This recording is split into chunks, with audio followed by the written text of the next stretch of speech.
여러분, 반갑습니다. 대한민국에서 가장 행복한 고민을 하던 분들이 누구였을까요?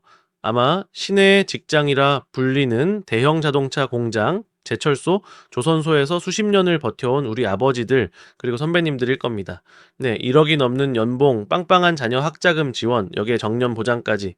남들은 지옥이라 부르는 불황 속에서도 이분들의 울타리는 참 견고했습니다. 그런데 말입니다. 오늘 상식이 형이 아주 불편한 숫자 하나를 던지고 시작합니다.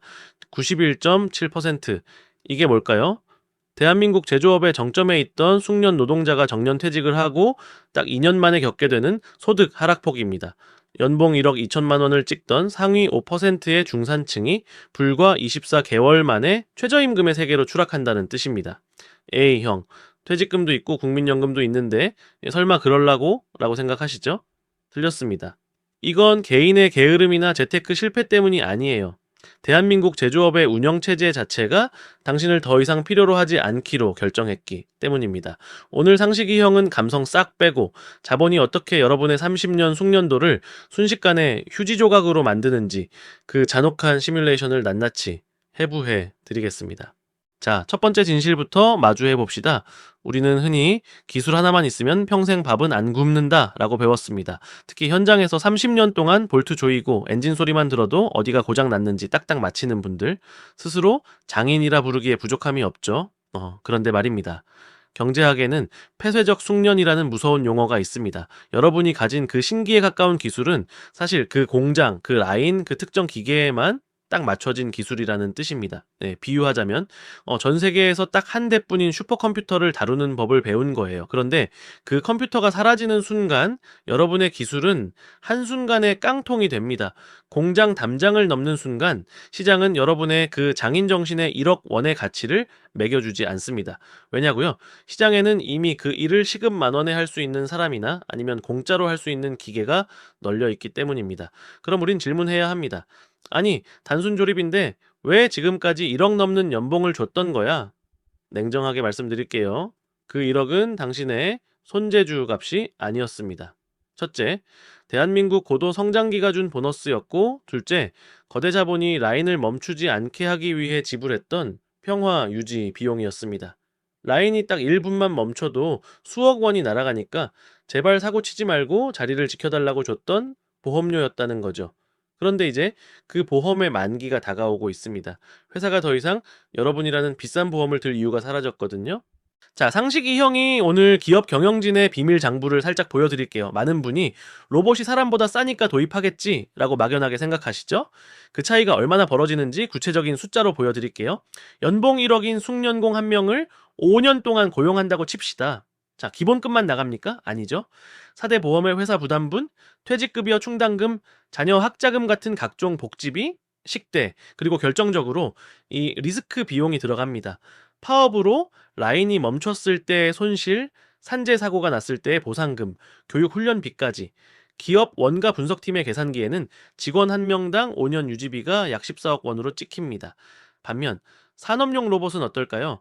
최신형 로봇 한 대 들여오는 초기 비용 2억 원, 여기에 5년 동안 들어가는 정의세, 부품 교체비, 유지보수비 다 합쳐도 2억 5천만 원이면 충분합니다. 무려 5점, 6배의 차이입니다. 자본주의 사회에서 효율이 5배 넘게 차이 나면 그건 선택이 아닙니다. 생존을 위한 강제 사항이죠. 로봇은 24시간 365일 전기도 안 끄고 돌아갑니다. 불량률요. 인간 중심 공정의 불량률이 1.5%라면 안정화된 로봇 공정은 0.2%까지 떨어집니다. 비용은 5분의 1인데 품질은 7배가 좋다. 여러분이 사장이라면 도장을 어디에 찍으시겠습니까? 여기서 중요한 포인트가 있습니다. 제가 특정 집단을 비판하려는 게 아니에요. 2017년 울산에서 겪었던 거대한 생산 차질, 약 1.9조 원이 공중분해됐던 그 사건은 경영진에게 뼈저린 교훈을 남겼습니다. 네, 사람은 통제 불가능한 리스크다. 이때부터 기업의 투자는 사람을 달래는 쪽에서 사람을 지우는 쪽으로 완전히 방향을 튼 겁니다. 형, 그래도 우리 공장 아직 잘 돌아가는데? 라고 안심하는 분들, 이 데이터 한번 보세요.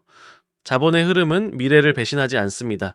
지난 10년간 대한민국 주요 공장들의 투자 내역을 뜯어보면 소름 돋는 진실이 보입니다. 울산 공장에 약 3조 원이 투입됐습니다. 큰돈 같죠? 하지만 같은 기간 아산 공장과 미국의 조지아, 엘라베마 같은 신규 공장에는 무려 8조 원이 쏟아졌습니다. 무려 3배 차이입니다. 울산에 들어간 3조는 대부분 유지 보수입니다. 낡은 지붕 고치고 화장실 수리하는 수준의 돈이죠. 반면 신규 라인에 투입된 8조 원은 완전 자동화 스마트 팩토리를 구축하는 데 쓰였습니다. 아이오닉 같은 최첨단 전기차, 제네시스 같은 비싼 차들이 왜 자꾸 신규 라인으로 배정될까요? 답은 간단합니다. 거기가 훨씬 싸고 정확하게 만드니까요. 울산 공장은 이제 미래 성장 거점이 아닙니다. 내연기관 시대가 끝날 때까지 최대한 이익을 뽑아먹고 서서히 규모를 줄여나갈 캐시카우 정도로 보고 있다는 게 잔인하지만 팩트입니다. 여기에 결정타가 하나 더 있습니다.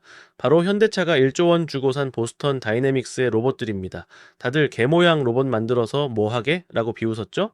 핵심은 두 발로 걷는다는 겁니다. 기존 로봇은 바닥에 고정되어 있어서 공장을 통째로 뜯어 고쳐야 했지만 인간형 로봇은 사람이 다니던 계단, 사람이 쓰던 작업대를 그대로 쓸 수 있습니다. 즉, 설비 교체 비용 없이 사람만 로봇으로 갈아 끼울 수 있는 시대가 온 겁니다. 게다가 로봇은 학습합니다.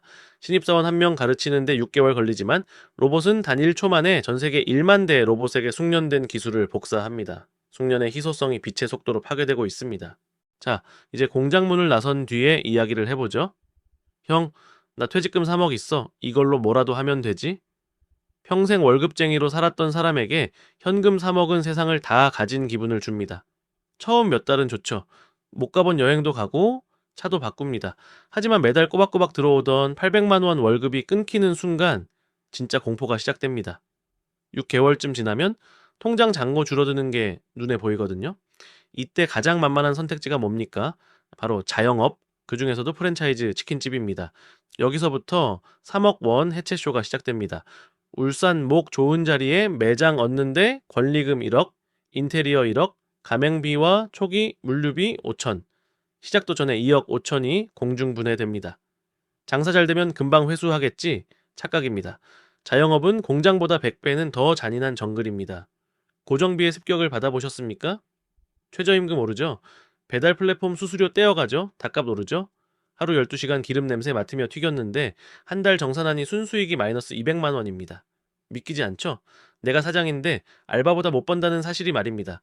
적자를 메우려고 남은 퇴직금을 갉아먹습니다. 그렇게 딱 1년 6개월, 정확히 500일이 지나면 결국 폐업 결정합니다. 권리금은커녕 철거 비용만 더 들죠. 정산해보니 수중에 남은 돈은 딱 5천만 원입니다.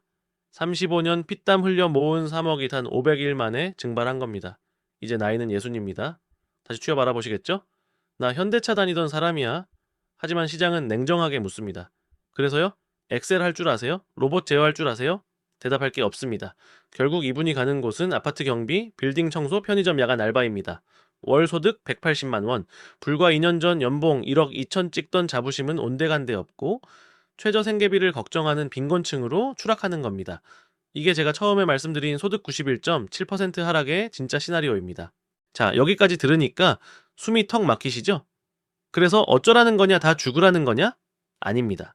상식이 형이 이 긴 영상을 찍은 이유는 여러분을 겁주기 위해서가 아니라 상태 유지의 함정에서 제발 빠져나오라고 말씀드리기 위해서입니다. 세상의 운영체제가 바뀌었습니다. 윈도우 95 시절의 기술로 윈도우 11의 세상을 살 수 없습니다. 이제 필요한 건 방향 전환입니다. 앞으로 5년 여러분의 운명을 가를 시나리오는 딱 두 가지입니다. 첫 번째, 부정하는 자입니다. 에이, 기계가 사람을 어떻게 다 대체해? 우리 노조가 지켜줄 거야? 이분들은 변화의 파도가 덮칠 때 가장 먼저 휩쓸려 나갑니다. 회사는 더 이상 여러분을 지켜줄 힘이 없습니다. 자본은 이미 담장 밖으로 탈출했으니까요. 두 번째, 적응하는 자입니다. 인정하는 겁니다. 아, 이제 단순 조립은 내 영역이 아니구나. 그리고 포지션을 바꿉니다. 직접 볼트를 조이는 플레이어에서 볼트를 조이는 로봇을 관리하는 코치로 말입니다. 회사가 공짜로 시켜주는 자동화 교육, 스마트 팩토리 매뉴얼. 귀찮다고 버리지 마세요.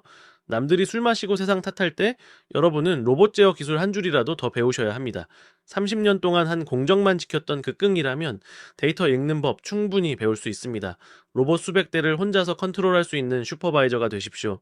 기업 입장에서 이런 사람은 연봉 1억 5천을 줘서라도 잡아야 하는 대체 불가능한 자산입니다. 반면 변화를 거부하는 99%는 치킨집 사장님 루트를 타게 될 겁니다. 여러분, 오늘 이야기가 좀 아팠을 겁니다. 하지만 상식이형은 여러분이 은퇴 후에 절벽으로 떨어지는 걸 눈뜨고 볼 수가 없습니다. 성실함의 정의가 바뀌었습니다. 자, 지각 안 하고 시키는 거 잘하는 건 이제 로봇이 100배는 더 잘합니다. 이제 필요한 건 내 몸값의 업데이트입니다. 오늘 당장 서점에 가서 AI 관련 책 한 권이라도 사서 읽으세요. 유튜브에서 로봇 공정 영상 하나라도 더 보세요. 여러분의 5년 뒤가 치킨집에서 기름 냄새 맡고 있을지 아니면 쾌적한 관제실에서 로봇들을 지휘하고 있을지는 오늘 여러분의 이 불편한 깨달음이 결정할 겁니다. 오늘 영상이 여러분의 상식을 깨우는 기분 좋은 충격이 되었길 바랍니다. 자, 내용이 유익하셨다면 구독과 좋아요, 알림 설정 잊지 마시고요. 댓글로 여러분의 솔직한 생각도 남겨주세요.